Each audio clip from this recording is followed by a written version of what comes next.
Hello and welcome to Maldorma TV. This is episode 22 and I'm Magnus Ahlberg. And I'm Tobias Ahlberg. In this episode we have another great guest, Matthew Ryan, the creator of Gamma Wave Healing. Yeah, and I met Matthew a few years back where I attended his workshop, and I was very impressed by his healing modality as well as his life story. So we decided to talk about that in this episode, so we hope you enjoy it.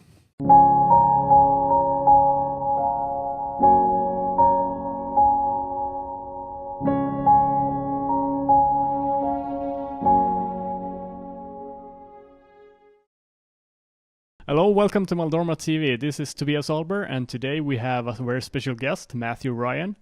Matthew Ryan is the founder of Gamma Wave Healing. He has his own unique healing modality, healing technique that he has developed. He does private sessions, he has workshops around the world, and you also run your website gammawavehealing.com. And welcome to the show, Matthew. Thank you so much. I really appreciate being here and look forward to this exciting conversation. Yeah, and healing isn't something that we have touched on before in this podcast, so this is a new area that we're getting into. And therefore it feels great to have you here as the ambassador of healing, if you will. And Awesome. I always felt like in spirituality, there's a number of different paths you can take, and everyone has their path. And with this in mind, I just wanted to bring you along to perhaps give a new perspective to show what you can do with healing, how it works, and so forth. Excellent. So, first of all, can you just give a brief explanation of what Gamma Wave Healing is and the work that you do? Yeah, absolutely. So I do, like as you said, I have a unique healing modality that I practice that is called Gamma Wave Healing. The name Gamma Wave Healing relates to the brain states. Our brains operate in different frequencies, and the gamma state is the highest frequency and is also the least understood frequency. Usually operating in a realm, I believe it's from 40 to like 100 hertz is kind of the measurable brain activity on an EEG. And several years ago, while I had already begun practicing my healing technique, and I was actually in communication with one of my spiritual guides. I was actually fishing. I went fishing for some trout, and while I was hiking, I was having a conversation with her, with my guide. And I asked her, I feel like I'm going to be teaching at one point and down the road in the future. And what should I be calling this thing that I do? And she said, well, if you need a name, you can call it Gamma Wave Healing. And I said, oh, okay, well, why Gamma Wave Healing? And she said, well, when you are in the state, when you're facilitating a healing, you're actually in a gamma state in your brain activity. And I thought, well, that's pretty cool. And about 6 months after that, I had an opportunity to do some trade exchange with a friend of mine that owns a business that operates brain state technology. And so I actually got hooked up onto an EEG, and I was facilitating a healing on myself. And the brain activity that was being shown was a gamma state. So I thought that was really cool to get, scientific, technical corroboration of spiritual information that I had received. And so from that point forward, I started calling my technique Gamma Wave Healing.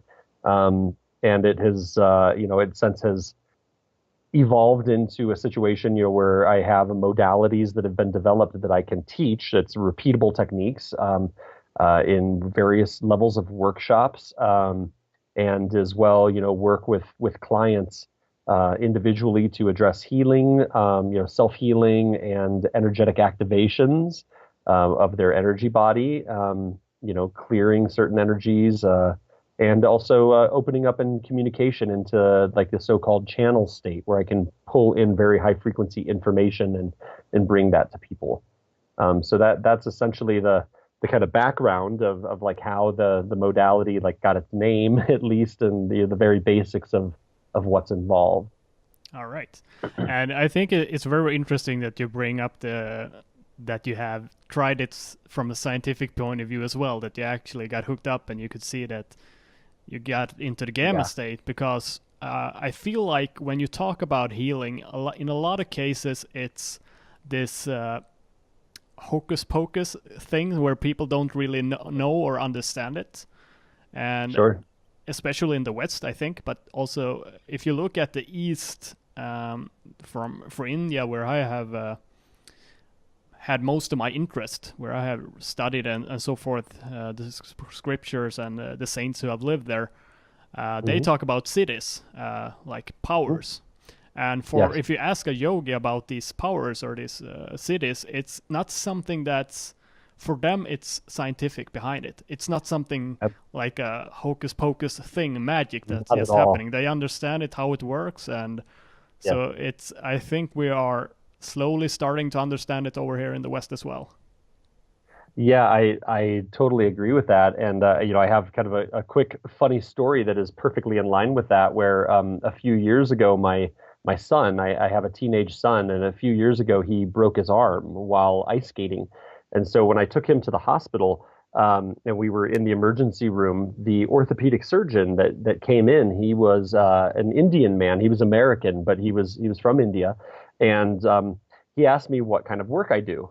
And that immediately kind of raises some questions in my mind, going, okay, how far do I actually go with this? Because in the West, for sure, the reality is that alternative or like holistic healing is often approached like hocus pocus, like you say, or that it's not really real, it's not really effective.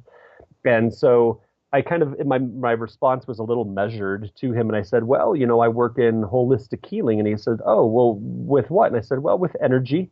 And he said, oh, you mean like Reiki? And his tone of voice told me that this was going to be an okay conversation. And I said, well, actually, it's similar to Reiki, but I have my own modality. And this orthopedic surgeon said to me, oh, wow, I'm actually a Reiki master. And I was shocked, and I said, "How?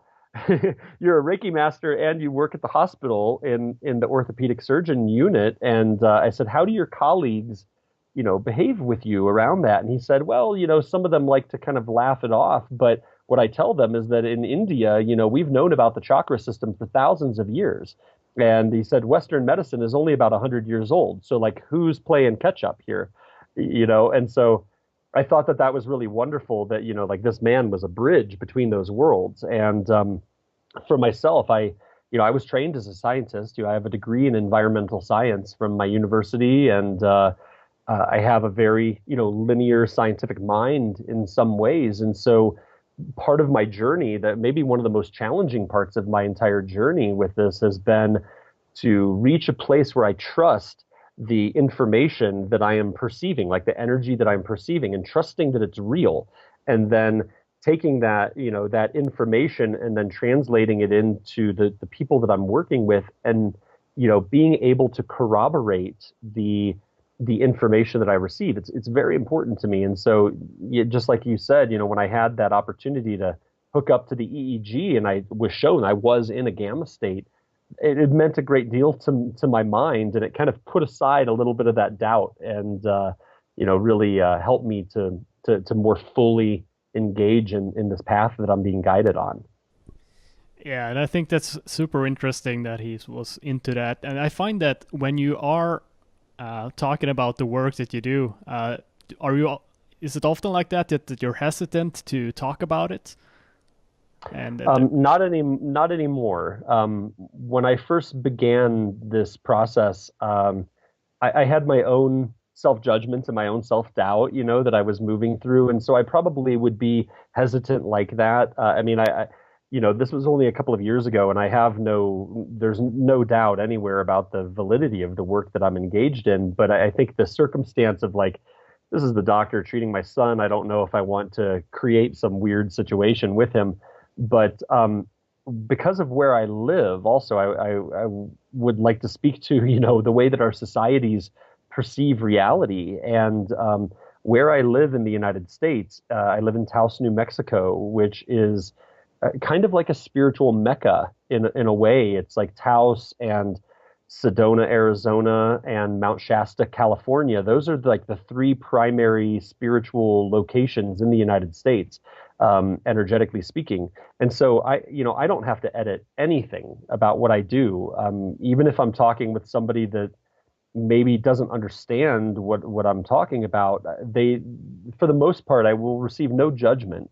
But when I go and I travel, if I go back home to where I grew up in the Midwest of the United States, um, I can speak openly about it, and most people are very interested. But many people they just don't quite have the experience base yet to understand the depth of like some of the work that I get involved in.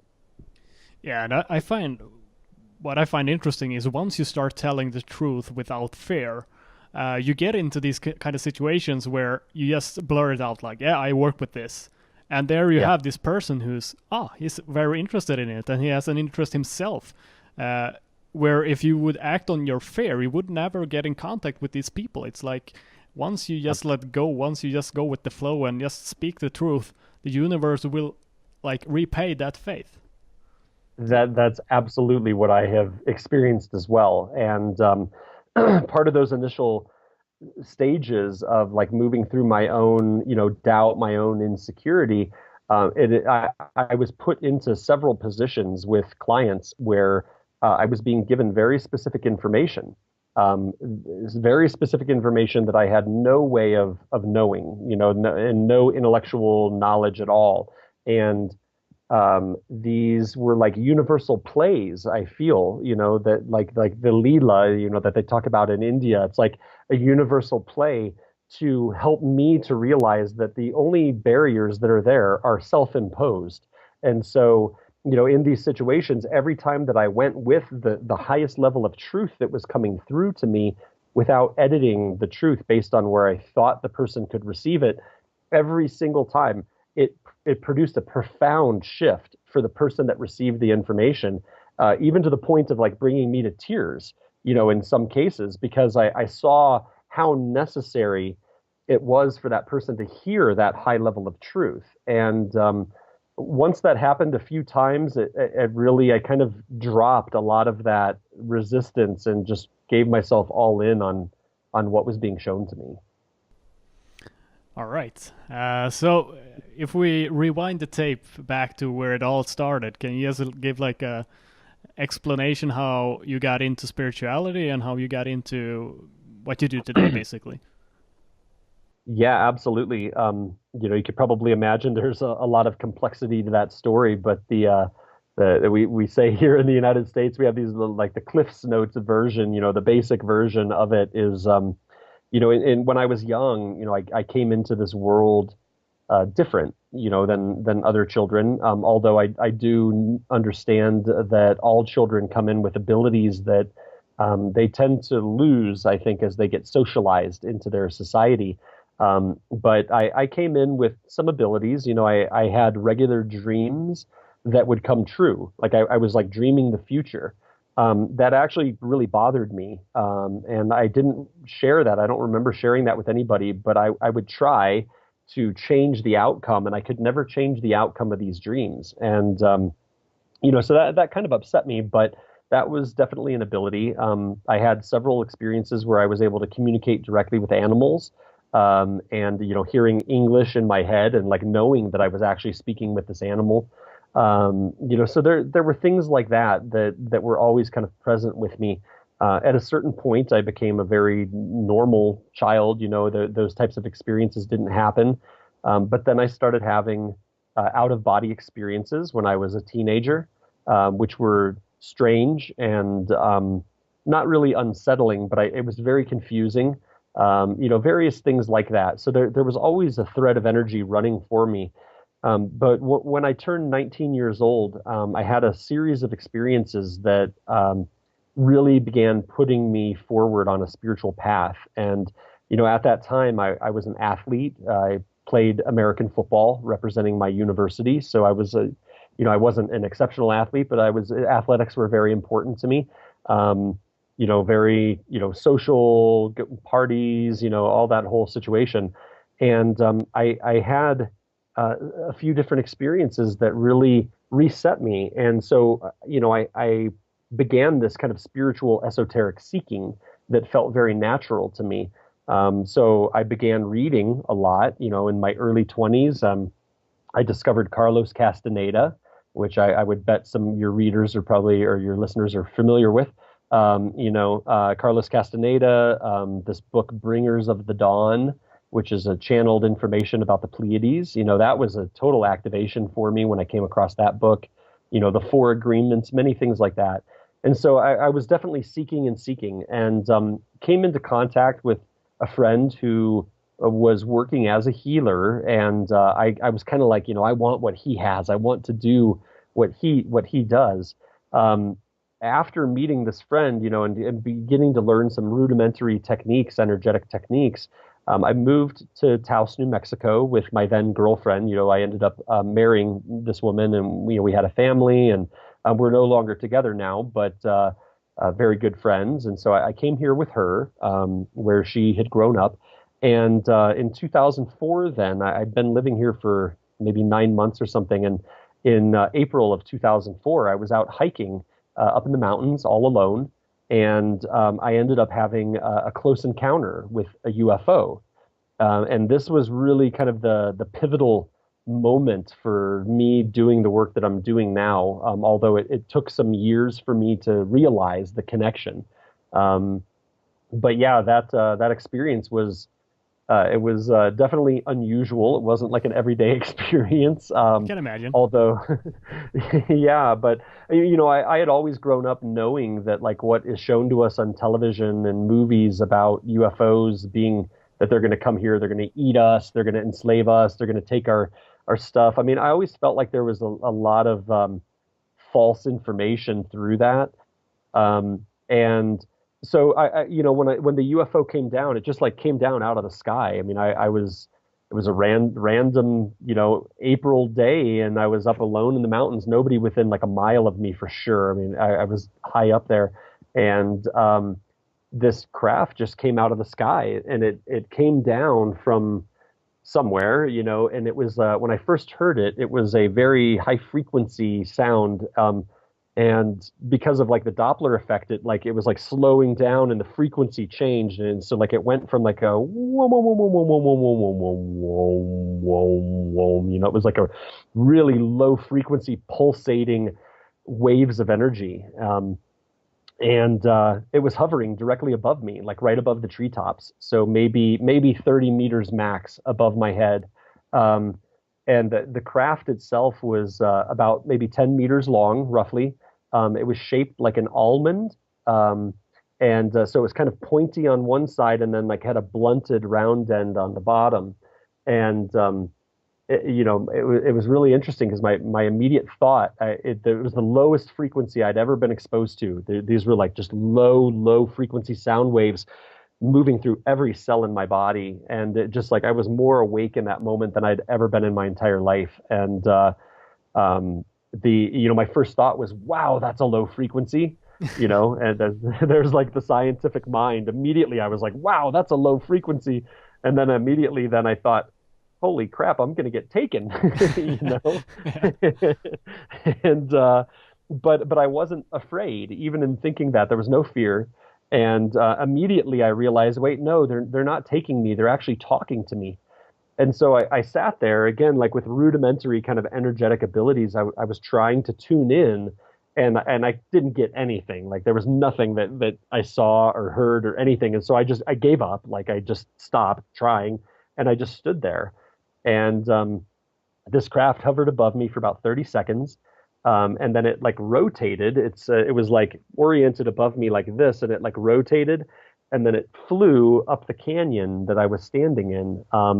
And after probably about 30 seconds of traveling away from me, I would guess distance was maybe somewhere between 1 and 2 miles away from me, 1 mile away from me, maybe. It like turned off, and like there was no more sound. Dead silent. The entire forest was silent. And then after about 6 seconds, I started hearing noises, like squirrels and birds and the wind even in the trees. It's like it was complete void of sound. And I just started laughing, and I was like, "Oh my God, what was that?"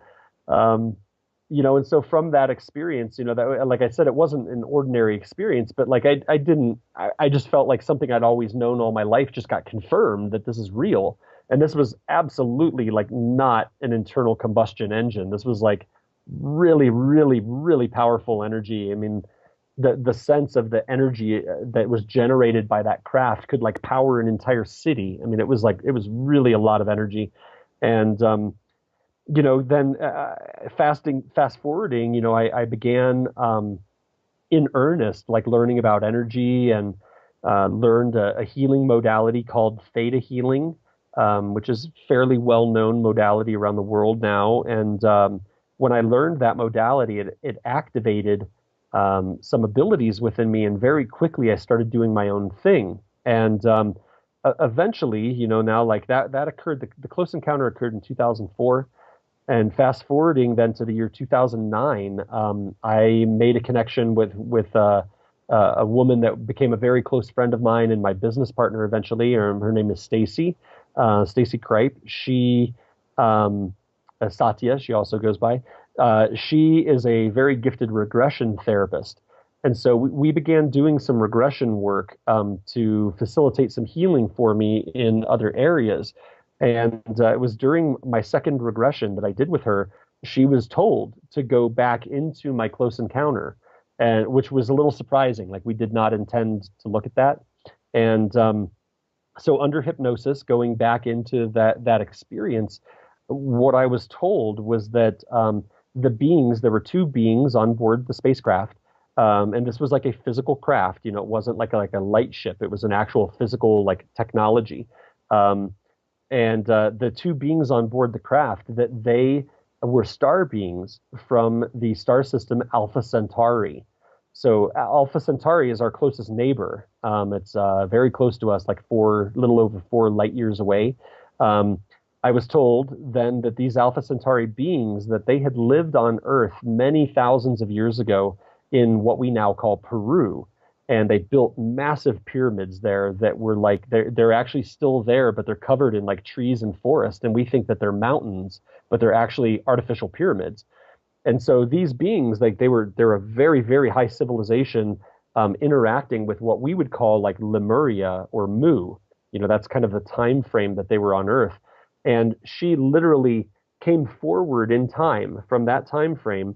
The technology that they possess, they're able to jump like timelines. And so she came forward in time, and she found me through my DNA. So they had like identified my DNA and were able to tune into my DNA, because my DNA is related to her DNA. So she was essentially a past life incarnation of mine. And she came forward in time to find herself, me. And then what was happening in the communication was that they activated my DNA. So there was this very high frequency sound that was being emitted to me, that I could not detect at all.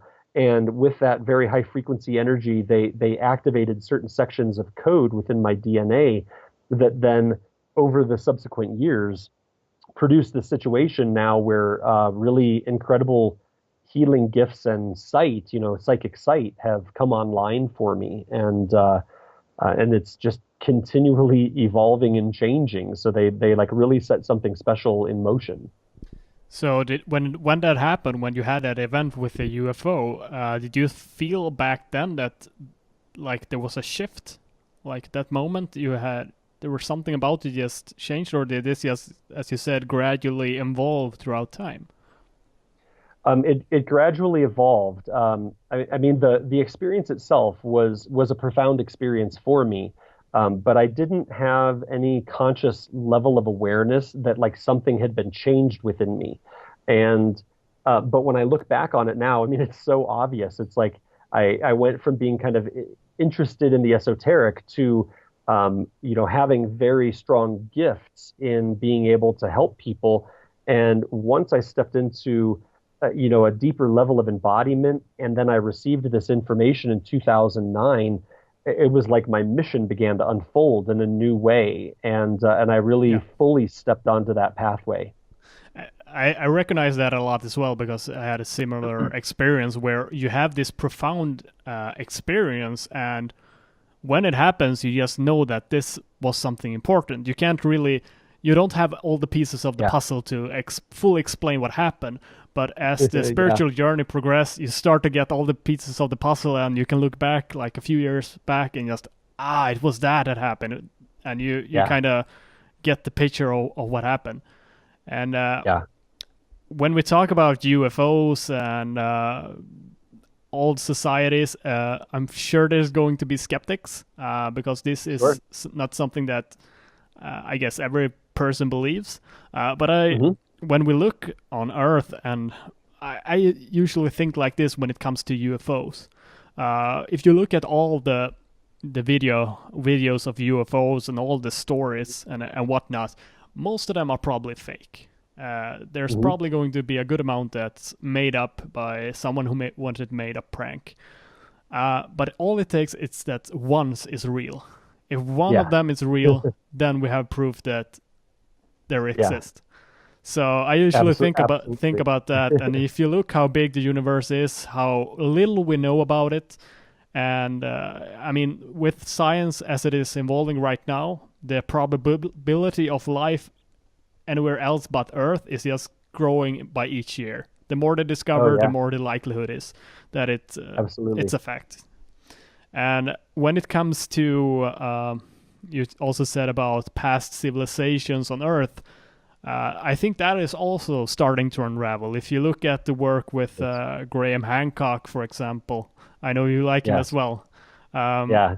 he's doing excellent research of all these ancient civilizations, and what he shows is that on many occasions, or most occasions, the age of the age of these buildings are much farther back in time than we have originally anticipated. So our Absolutely. traditional understanding of how long humans have been on Earth is being scattered with these discoveries. Absolutely, and that's yeah. I was just thinking about Graham Hancock actually as you were speaking because he, is one of these group of really important pioneering researchers that he's looking into the actual hard physical evidence, archaeological, anthropological evidence that really pushes back our timeline. But he also is an explorer of consciousness. And in his book Supernatural, and in subsequent, presentations and like TED Talks and whatnot, he really goes into actually the phenomenon of the UFO phenomenon, and he likes to shape it into a lens of kind of maybe trans-dimensional experiences or like shamanic experiences. And so you're right. I think that is, there's a whole range of things that are changing in our world right now, thank goodness. And that one of those involving our history and involving these other, our place in the universe, let's say, and all of these advanced technologies, it's being revisited in a very, very good way that is not just like woo woo. And I'm sure that you probably have seen, we are in the process of at least a soft disclosure right now where the United States government has authorized the release of a couple of pieces of footage that were recorded by U.S. Navy fighter jets about 10 years ago. And these fighter jets, it's like they're gun cameras that are filming a UFO that they are chasing, and you can see the speed and you can see all of that, and it's on infrared. And then like these UFOs do maneuvers, like the one that just shoots off like perpendicular to the left in a move that defies our understanding of what is possible through physics. And this is the United States government, which we know for the last 60 years has been actively involved in suppressing this information, and now it's being released. So I feel like we're in this moment where the proof that like the skeptics need, is going to be coming out in such a way that it begins cracking open their belief structure. And then those of us that maybe have direct experience or maybe have a different level of belief, are going to probably end up being way showers for the rest of humanity as we like open this new door. Yeah, and I find that the more you get into the spiritual journey, the more you explore within yourself. You kind of need to have an open mind, because reality as we know it or used to know it is there is so much crazy stuff happening that we don't really understand yet, and you really need to have an open mind. So I think these kind of topics, you just have to have an open mind and go from your own experiences and start exploring. Basically, just don't put up borders between like your mind. So whenever something happens and when you hear these stories, just listen to them. You don't have to believe them, but keep an open mind. I think that is one of the most important things when it comes to spirituality. Absolutely. And this is, something, a thought that I'd had earlier when we were beginning to talk is that, all around the world, we have billions of people here in this world, and the vast majority of them would identify with some type of spiritual belief system, whether it be religious or as a spiritual path, or, a belief in some other kind of energy or creator God or something like that, and even the people that maybe don't believe in those things, we all, every single one of us has this very unique perspective. And within that very unique perspective, we all have our own relationship to what we believe to be the truth, and I believe we all have our own relationship to like a connection into what I would call like the source field, or like that kind of source prime creator energy. And I feel like it's very important right now for us to understand and to allow, to have a wide range of understanding, and allowing that everybody is in their unique place on their journey, whether they are consciously spiritually pursuing a path, or whether or not they perhaps are on another journey involving like religion or other belief structures. And what is part of what is changing in our world, in a kind of a big picture, is that we are all being affected by these energies that are dismantling control structures. And as these dismantled control structures fall away, it leaves us in this place of like, authentically trying to identify like where our own truth is and where the collective truth is.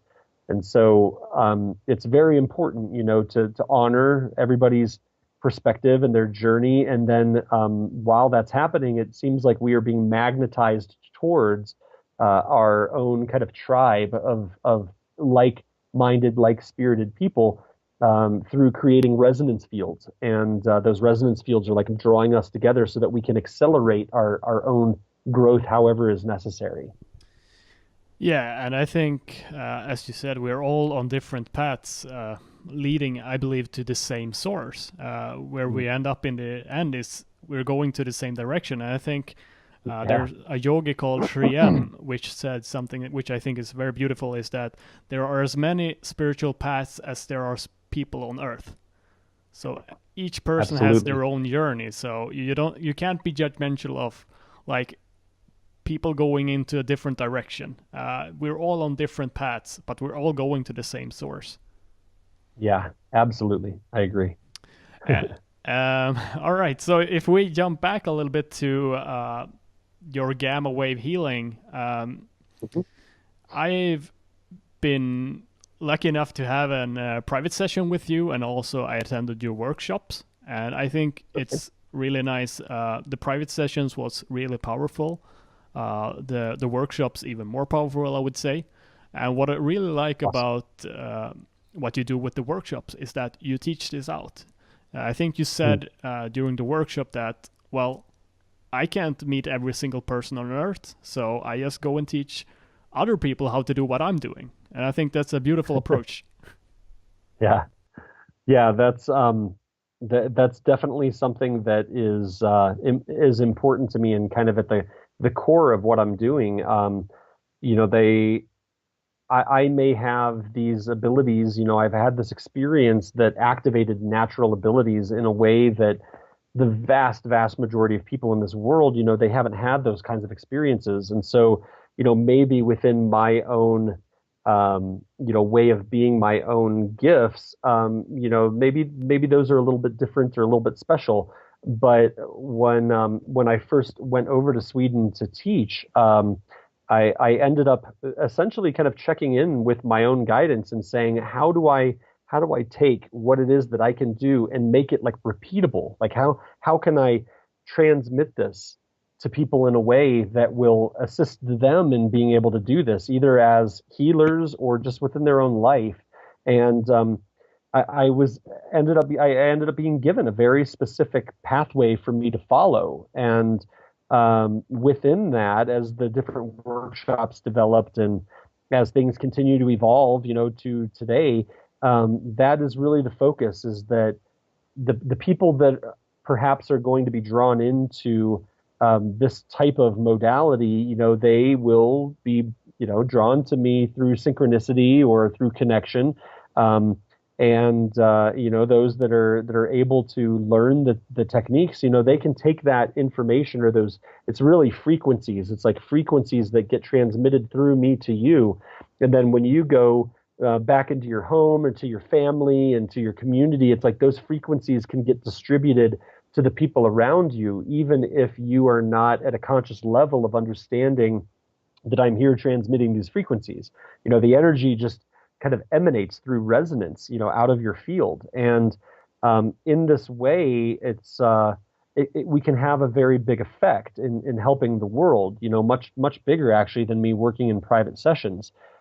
Which this actually is like kind of dovetailing nicely into, I've been feeling for some time that there was going to be a bit of a direction shift with the work that I'm doing. And we just actually have announced today, it's kind of going out in a couple of different ways, that I'm going to begin focusing a little bit more on kind of broad scale teaching and presentations at like conferences and workshops at like conferences or festivals.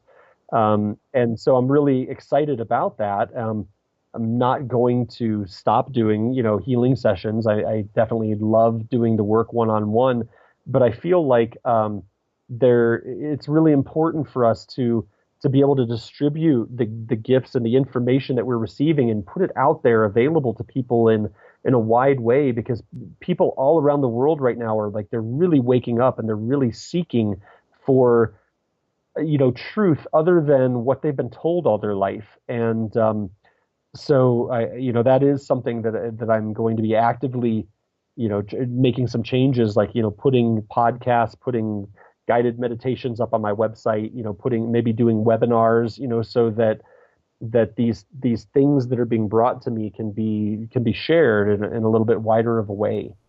And then that empowers people. That sounds awesome, and I guess this is a good synchronicity, a good way or good time to do this interview or do this podcast if you're heading towards that direction. So that's a nice absolutely. synchronicity.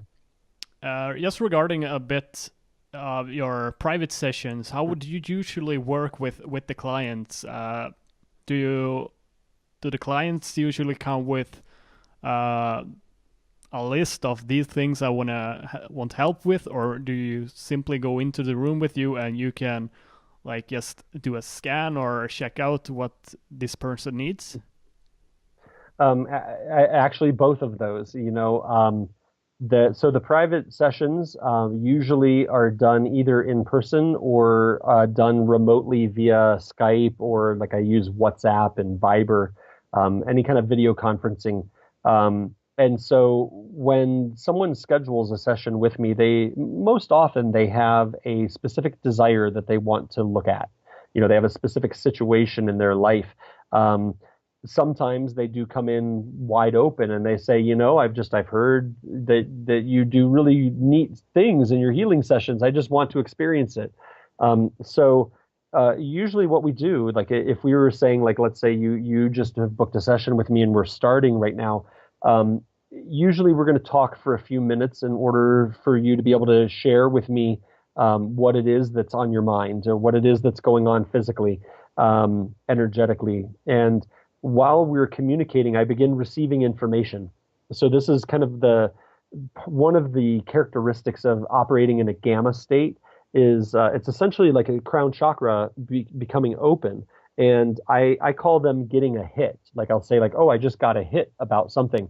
And when I get that hit, it's like information that streams in through my crown. And um, or maybe it like rises from somewhere else in my field. And that information then is usually very, very specific about the situation that you're describing.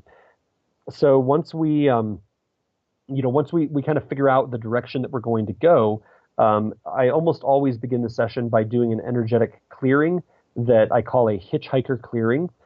So that this clearing goes through and it clears any hitchhikers that maybe you've picked up on accident. These could be like parasite energies. They could be energetic implants. It could be, connective cords with your ex-girlfriend or, your mother or whatever. And so like we go through and make sure that all these things get cleared away so that there's no interference in the process. And then at that point, if we've identified a specific situation that we want to look at, I would check in. I would do a meditative check-in where I begin receiving very specific information again, and I will be directed, how we're going to approach this as far as, clearing something energetically. When we do those clearings, sometimes it's me through like my own intention, techniques, and skills that I've learned. A lot of times it's actually the spiritual guides, either your guides or my guides will come in and I'll see them, I see them kind of clairvoyantly in my sight, in my third eye. They'll come in and I'll see the energy shift and change and get cleared. And, at that point, then like I would come back in and share with you what it is that I see happen. Again, for the kind of like skeptical, logical mind, if we are in person or remote, we can always use muscle testing, applied kinesiology to muscle test the situation just so that, your mind understands that what we're doing is real. It's not, make believe, is what we say in English. And so, that would be kind of a typical session would look like that. We start with a hitchhiker clearing, and then we go through and usually move through a few different layers that are going to be directly related to your situation. The exception to that process would be if you are coming in for a reading, because this gamma state allows me to get into a channel state where I can channel information. In that case, then we would do channeled readings after doing a hitchhiker clearing. So that's kind of the baseline of what the private sessions look like. Yeah, and it goes in line with with what I experienced during my private session with you. And so basically, I came in with 3 things that I wanted to touch on. I think I explained the first one and maybe the second one. Then you kind of just picked up on the third one, even though I didn't explain it.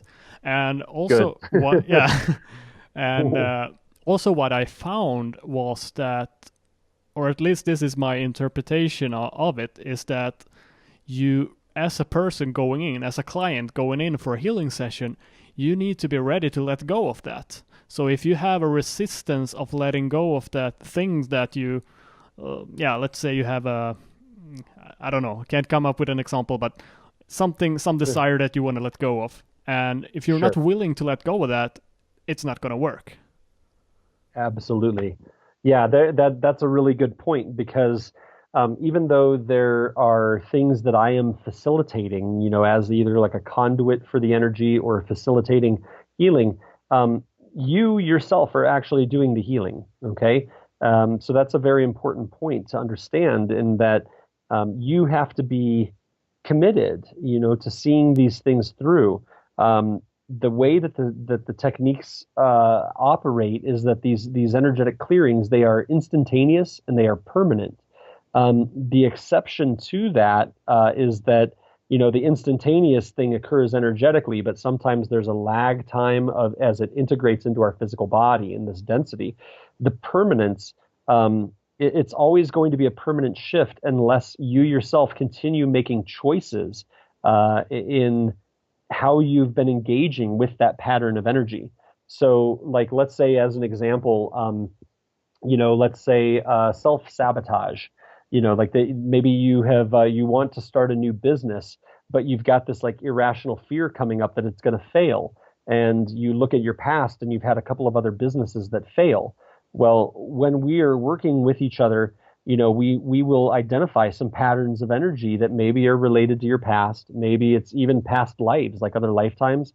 Maybe it's because of the family. It's like belief structure that you grew up in your family. And we'll go through and we make changes to those energetic patterns. And those changes, then the patterns leave and new patterns come in that are going to support you. And so when I do the clearing, and I'll ask your permission, I say, do I have your permission to clear this program? And assumingly you say yes. And then I say, are you ready to let that go? This resistance within you that does not want to let go of this pattern of energy. And if we're not really ready to change and heal ourselves, what to tell you then, you're probably not going to end up, changed or with self-healing. So yeah, you're right. It's a very important part to be, where your mental state is and how prepared you are to see these changes come into your life.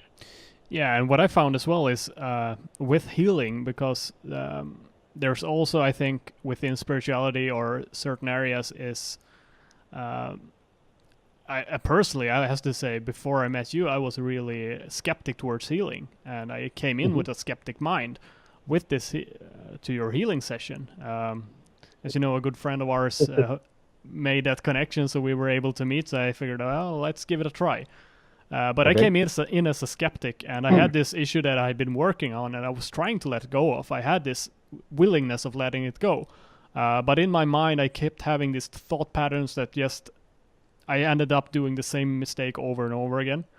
And what I found after, when I came into the private session, there was a real willingness of letting this go. Okay. But what I found after the healing session, and I could feel this instantaneously as the energy moving through my body and like removing it and changing my thought patterns, was that afterwards, the thoughts that would normally come up in these situations were just not there anymore. They didn't come up. So, so I see it with healing it's a great tool in order to help you. Like if you have something that's blocking you, use it as a help. It can really, like, things that are really hard for you to let go. It's not a weakness to ask for help and, like, take every tool that you have in order to make you progress on your spiritual journeys. I found it extremely useful, and it was a extremely good use for me and really helped me on my spiritual journey. I'm really glad to hear that. And that's, thank you. That is like a perfect testimonial of the way that the process ideally works. And you're exactly right. That the willingness to experience these changes. I mean, that's maybe the most important thing, because that puts you into a vibrational alignment where the energy that's coming through me or the energy that is coming into you can then actually facilitate those changes. And so when, like speaking about like those mental patterns, the thoughts rising, that's probably one of the most common things, is that when we shift these energies, we shift an energetic pattern. Those energetic patterns are often directly connected to, here comes my cat. Those patterns of energy are often directly connected to our thought process. And what ends up creating and reinforcing the negative experience that we're having, a lot of times it's literally is our mind. It's literally the pattern of energy that is cycling through our mind that creates a story that reinforces the situation. And so the ideal is, when we clear these patterns, that literally the way that the thought rises within your field changes. And because you have that desire to change, when the thought process changes, what ends up happening then is that you end up able to kind of repattern your reality, and those thoughts don't rise anymore. So therefore, the negativity, the reinforced negative pattern, isn't present in your field as much anymore. And then you can make very conscious choices to redirect, the direction of your life. Yeah, for sure. And I mean, as I said, it was a really changing experience, and I can't say that it was just a placebo effect. because Okay. the thoughts that would normally come up, they weren't there anymore. Even if I went into Right. the room and said like, yeah, and truly believed of the healing, and it was the placebo effect acting, uh, Sure. I really felt like a big difference in my thought patterns, and like these programmings that I had, but like my automatic thoughts that just came up, they were gone. It was just silence Yeah. there where it used to be these automatic thoughts. So that was a really cool experience. That's excellent. And the workshop as well was also really cool because there we did some DNA activation. And Hmm. because after the session, I was like, okay, let's do the workshop. I'm all for it now. So I was really excited going into that. This kind of connects with my past story, what happened during the workshop, because when you did the gamma wave activation, I think you did it for the entire group. Yeah. What happened to me was that I connected with an energy that connected so much of my puzzle. So I connected with Babaji, Mahavatar Oh, Babaji, fantastic. and that kind of Yeah. energy. And so basically, he just came. I think you were guiding us through a cave, like down the water and into a cave. Oh, And yeah. I remember yeah, that. and the funny thing was like it was Babaji there, and he just walked into my heart, and it has connected with so many things afterwards, where I have come into connection with people and teachings which are closely connected to Babaji and what he's doing, so or what he was teaching. So that was an interesting synchronicity as well. That's fantastic. Yeah, Babaji was actually early on in my process before I really started working with clients. Um, I ended up I did a channeled reading for a friend of mine, and this friend had been a monk in the Self-Realization Fellowship, which was Yogananda's group. And I had never heard of Babaji. And I was doing a session for him, and this guide came in, and I said, "Oh, there's this guy here named Babaji." And my friend said, "Oh my gosh, like that you're speaking with Babaji." And so he ended up asking me to go in and communicate with Babaji, and I drew a connection in with Babaji, and that was like in Shambhala. Like we went to Shambhala in order to make that happen. And I had no intellectual knowledge about Babaji at that time. But when I was speaking to him, my friend began to cry. It really, really moved him. It was beautiful. So that's another fun synchronicity there with you. I didn't remember that you had connected with Babaji during that meditation. All right, yeah, it's been closely connected with the spiritual work that I do. I got into Kriya Yoga after that, and that's something that was Oh, great. originally brought by Babaji to us here at Earth. So there's been a lot of synchronicities with him. So it was funny that that came Excellent. up during the workshop, and I also remember that when that happened, when we did the DNA activation later on in the workshop as well. Uh, that was really powerful, and I can't really explain everything that happened. I don't know what happened. Just that Yeah. energy work really happened, and I just remember like sitting afterwards in the chair and just being high, like in a really high state of being. So I can definitely vouch for the authenticity of these healing sessions. And as I said, I came in as a skeptic, um, so that was a really interesting and fun experience to both be on your session and on the workshop.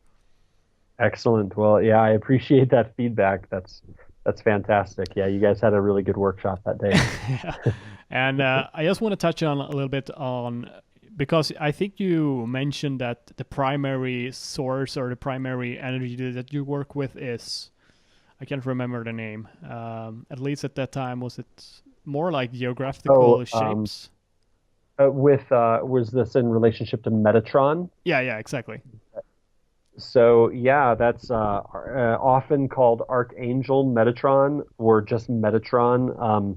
Metatron is in my understanding, Metatron is an infinite field of energy and consciousness that kind of permeates all of our reality. Um, People label Metatron as Archangel Metatron, and that is accurate. But unlike other archangels like Michael or Gabriel, or the very, very well-known ones.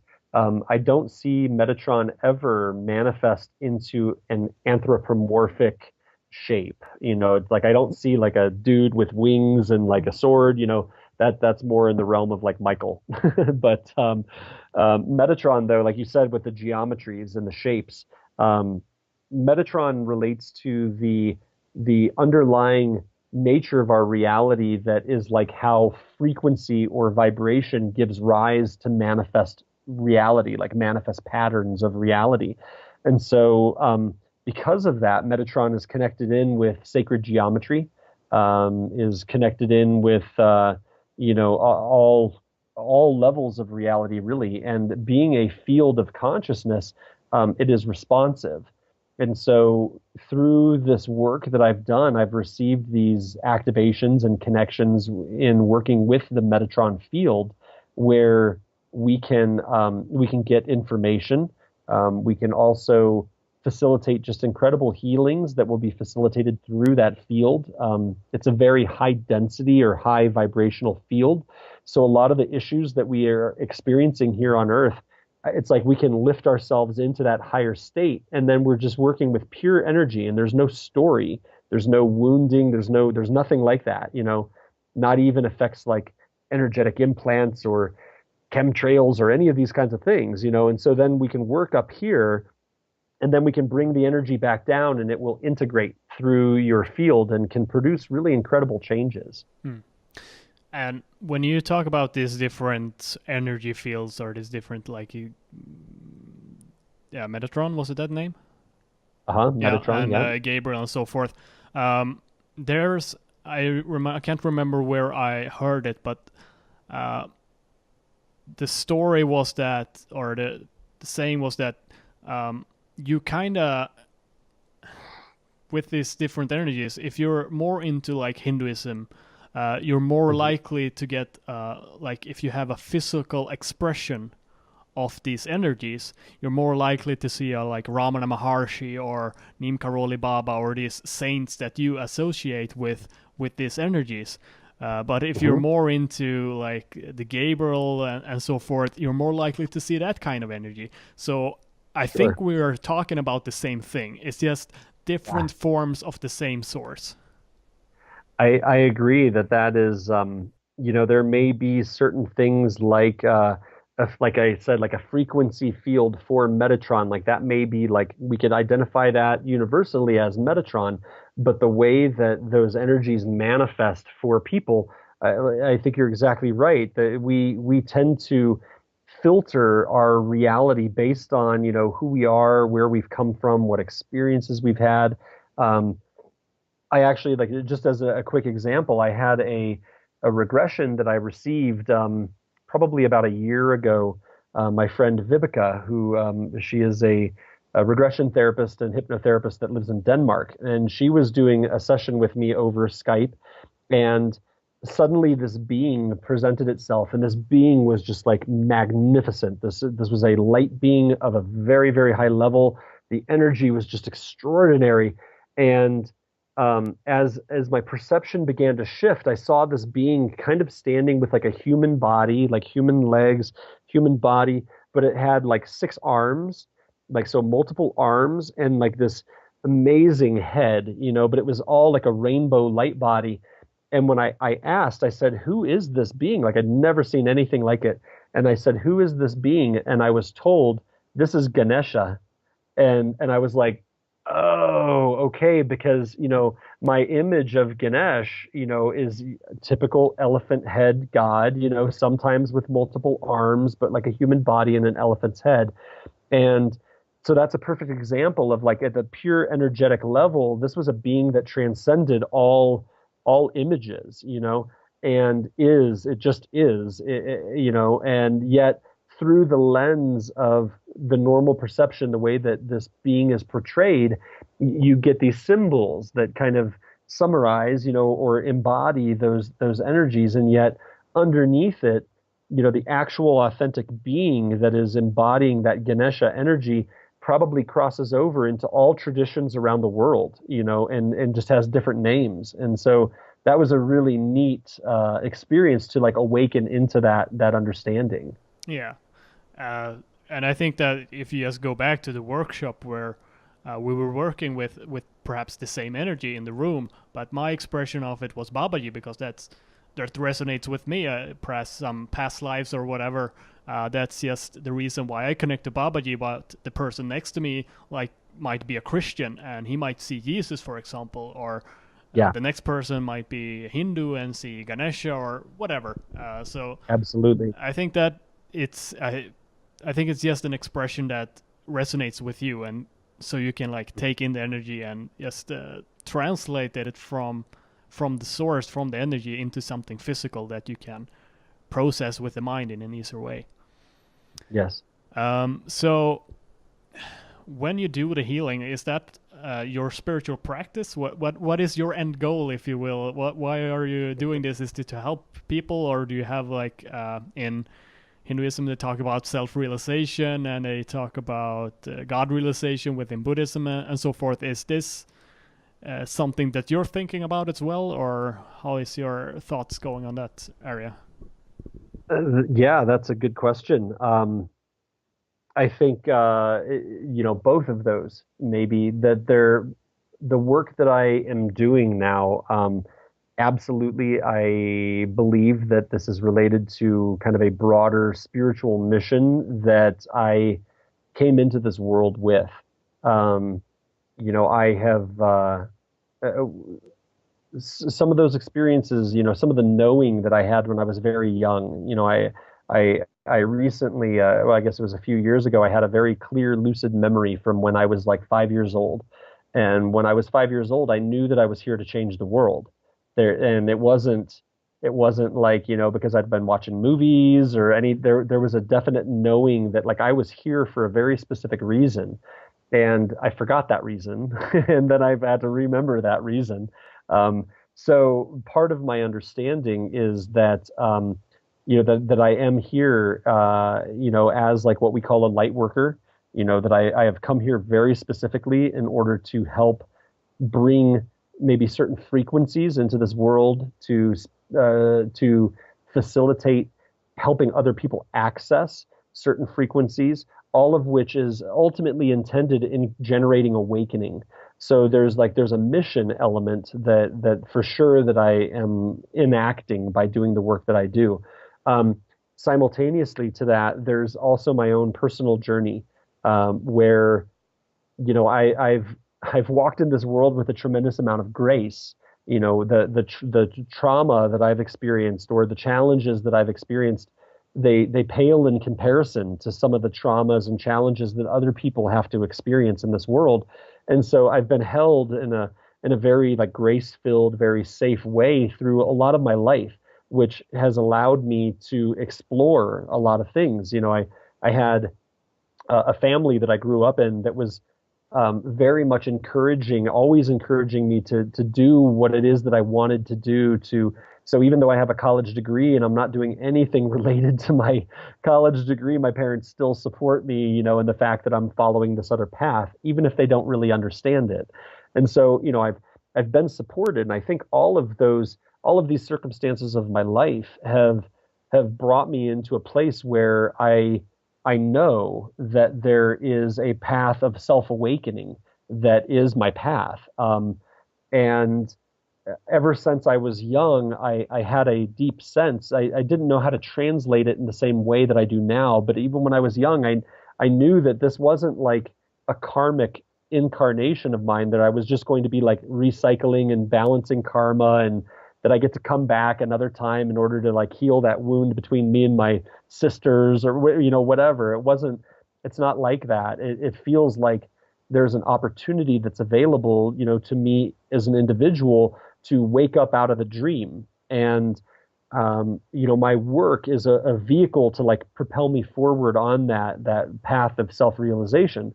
And with that, I also really do believe that the kind of cosmic energy that is moving through our world, undeniably moving through our world right now, I believe that an aspect of that, it provides an opportunity for a mass awakening that on a very, very wide scale, maybe not everybody, but that like a lot of people have an opportunity to stop participating in the so-called like wheel of karma, or stop participating in these unconscious incarnations, and like begin to wake up and recognize just the utter magnificence of what's going on here in this world. And so it's, if that answers your question, I feel like, there's definitely a Yeah. mission component, and then there's like a personal mission component as well. Yeah, and I definitely share that experience because, or that statement, because I had an experience um, where it was quite shown to me that there is a big awakening happening on Earth, and it's going to be large scale, as you said.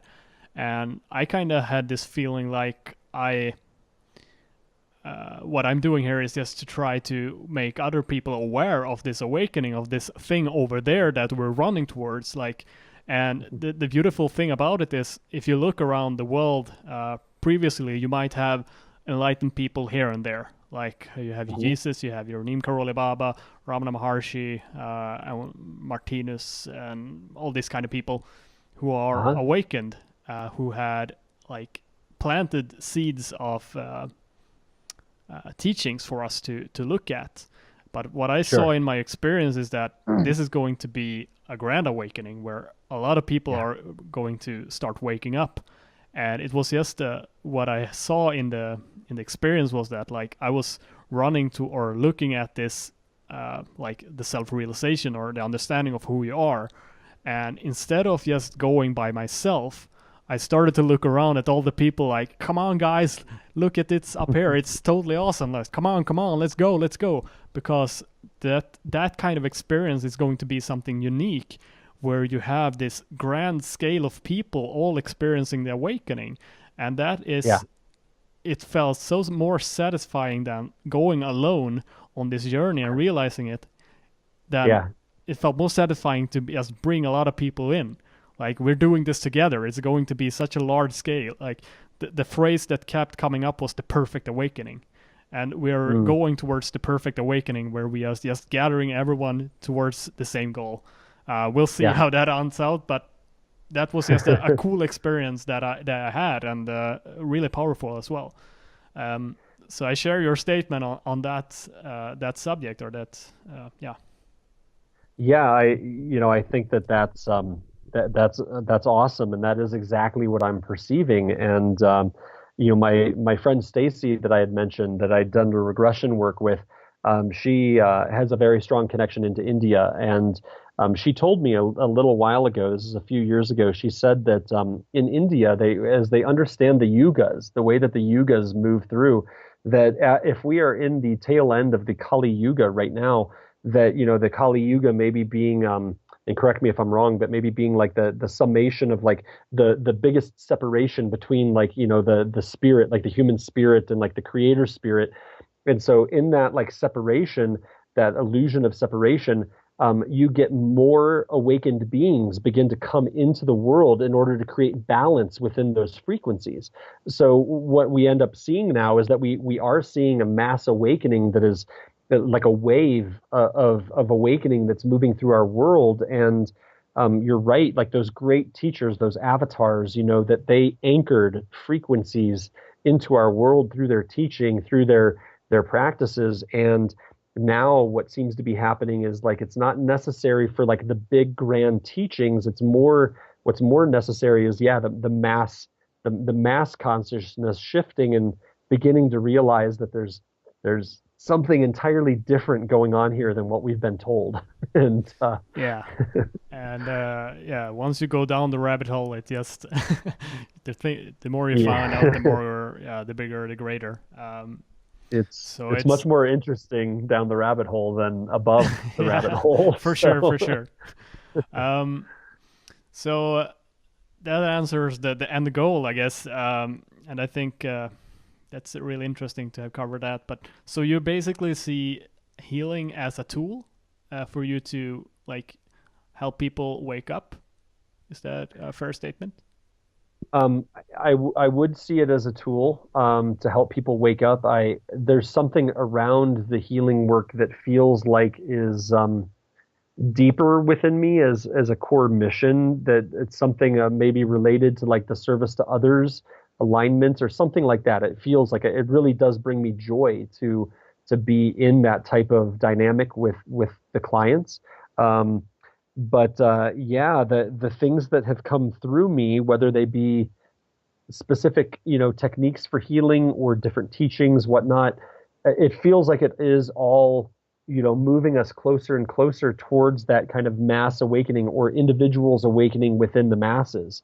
Um, whatever the situation is that somebody can bring, to the table that they need some support with, I think there's a perspective available that we can kind of go into, vibrate into a perspective where we see that even in that personal journey of their healing, that the end goal of that is to put them into more of a more authentic, more um, you know, a true understanding of themselves, and from that place, then they can get into closer and closer, or like more harmonic alignment with that ultimate awakening, which I really believe that every single human being that is incarnated on Earth right now is participating in this grand awakening or this grand shift in some way. And many of these beings maybe are participating because they need to wake up or they're supposed to wake up. Others perhaps are participating through giving voice to unconscious energies that like need expression. And these would be like, we can look at the so-called like sleepers or normies, people that are just like, they appear hopelessly trapped in the matrix, if you will, and they will not wake up out of the matrix. Well, from this other perspective, we can understand that even those people that are refusing to take the red pill, they're still playing out their perfect divine role of awakening because they are creating polarity reflections for the other people that are seeking, and so it's all a beautiful arrangement, the grand play, and who are we to ever judge where somebody's at within that process? Yeah, and I think that's one important thing is to be humble uh, when you Yeah. go into this, and just don't be judgmental. I think it was Martinus. He was a Danish. He called the enlightenment or self-realization. He had the word cosmic consciousness, that he had achieved Okay. cosmic consciousness, and he said that there is not a grain of sand in the desert that isn't where it's supposed to be. Like everything is planned out. There's nothing happening in the universe that's not supposed to happen. So there's a Right. force behind it that's knows what it's doing, and you just have to trust that source and not go Yeah. into the ego mind thinking that you know best. Just go with the flow. Yeah. Yeah. If you remember, there was I forget which movie it was. It was either What the Bleep or The Secret. There was a doctor in one of those movies. His name is Joe Dispenza. He was a chiropractor, kind of turned neuroscientist, and this is something I would recommend everybody watch. There's a video on YouTube that is called "Evolve Your Brain." That is a presentation by Joe Dispenza, and I think it's during this presentation he talks about how every single second of every day of your entire life, there are like literally over 1 trillion chemical reactions and like operations that are occurring in your body every second of the day. And, to look at that and understand, we couldn't ever possibly conceive of controlling that situation. And so he sees that as a scientist of being like, this is the presence of this divine mind of the prime creator, the source field, the God consciousness, the Christ consciousness, whatever you want to label that as, that's like it's evidence. And so I think that fits perfectly as like you're saying, that there isn't a single grain of sand out of place. And when you look at that and you realize that there are more planets or more stars, in the universe than there are like grains of sand anywhere on the entire earth, and it's like the scale of what is occurring right now that we are waking up into is just mind-blowing, and that's where that humbleness, I think, is really an important thing to remember. Yeah, and it's funny how just the mind works, how the ego works. That when you look at this, even though I'm just looking at myself, even though I fully believe in this, I fully trust in it, I still get caught in these ego minds and just thinking that my mind knows better than the universe, and you end up doing these mistakes. And but I guess it's a learning process until we get there. Um, it, it is. That is like one thing that I definitely am grateful for is this position of understanding that like I am constantly learning, yeah. and it is everything. It's ever changing, and I definitely am never. I've never can get bored doing the work that I do. It's really I'm very grateful for that. Yeah. So what's up? What's next for Matthew? You talked about going to conferences. Are you going to Mhm. travel around the world? Or where can, if people want to get in contact you for a session, or if you, where are you? What are your plans in terms of traveling and doing workshops and so forth? Absolutely. So if people are interested in a session, we can work remotely, so it won't matter where I am as long as I can get on the internet. And the easiest way to arrange a session would be to go to the website, which is gammawavehealing.com. And when you go on there, you can click book a session. As far as, and then those sessions can have a duration of anywhere from 30 minutes to 90 minutes. Um, Although for first sessions, usually I recommend 60 or 90 minutes just because we have to spend a little bit of time kind of getting familiar with the situation. Beyond that, looking at what's upcoming for me, I've actually got several things that are either solidified or in a planning stage right now. So looking forward, the first thing that I know is planned is in April. I'm going to be traveling to South Africa to present at a conference in South Africa.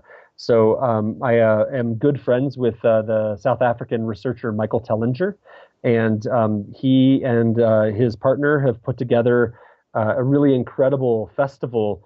I believe that it is April 12th through the 15th, and it's in northeastern South Africa. And up in a really beautiful part of the country, kind of near the Kruger Game Preserve, and it's going to be a gathering. It's called the Ubuntu Festival. And so if you're familiar or not familiar with Ubuntu, Michael has led a movement worldwide, a global movement of people coming together and creating communities with each other in the recognition of that, like if something doesn't benefit, everybody, it doesn't benefit yourself. And so this is a really powerful movement that is going all around the world. And so they're putting together the first Ubuntu festival, which I believe they have over 20 musicians, and there are going to be some really high level presenters that are going to be presenting, like alongside me. I'll be facilitating workshops, but we've got guys like Samandic,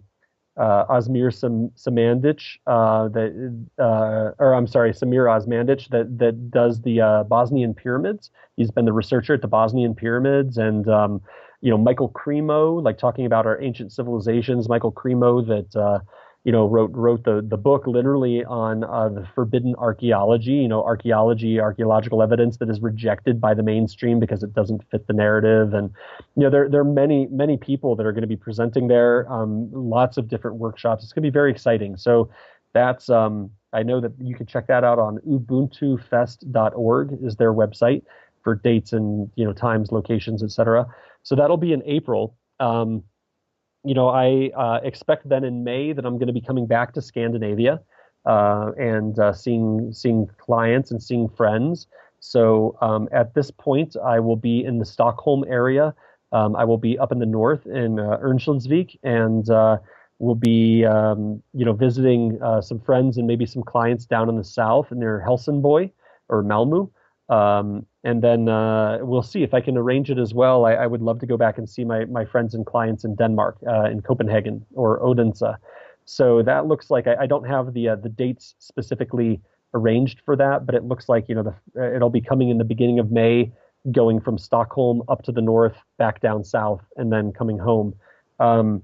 following that, there's another conference that I'll be presenting at in August, which is called Soltech 1.0. And this is going to be a really exciting conference that's being held at the ECETI Ranch in Washington State in the United States.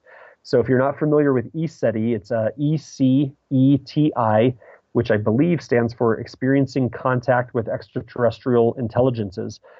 This is the ranch that James Gilliland owns near Mount Adams, Washington, and they have daily interaction with star beings there. They film them with night vision, infrared, regular like visible light spectrum cameras. There are UFOs constantly going in and out of that mountain and flying around, and so that's going to be our setting, which is going to be really exciting.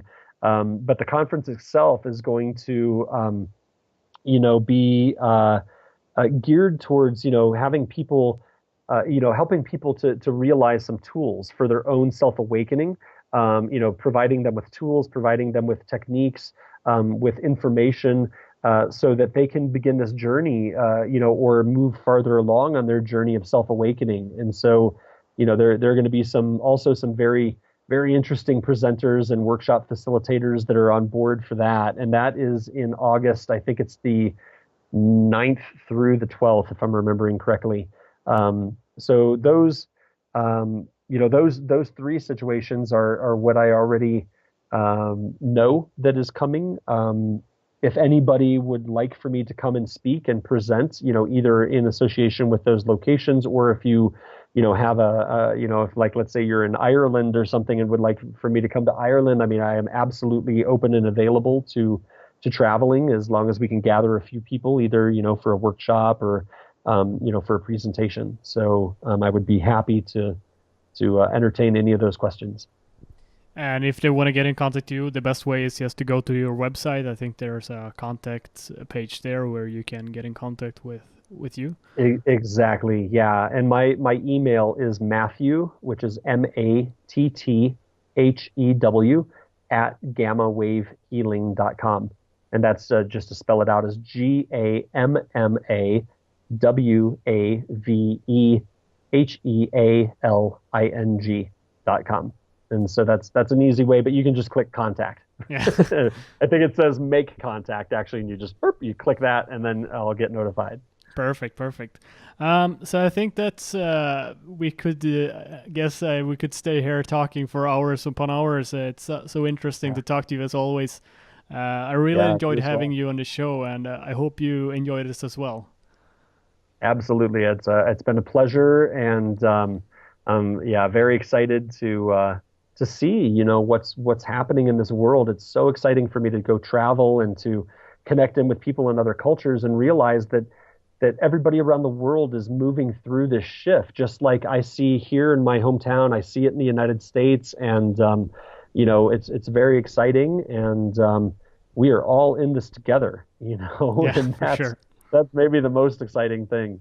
Yeah, for sure. I think that, I mean, once you start going on the spiritual journey, yes, the more you discover, the more you let go of yourself and just move towards the source, the more amazing it gets. So we're here to explore. We're here to find out something within us that I think is far greater than we can ever imagine. Let's just hope that we all have a good journey. Absolutely. Many, many blessings to us all, for sure. So, thank you, Tobias. And, we will catch you soon. Yeah, we'll see if we can do some more episodes in the future. But for now, thank you very much, Matthew. And thank you, listeners, for tuning in. And we'll see you next episode. Awesome. Right. Thank you. Thanks. Bye. Bye-bye.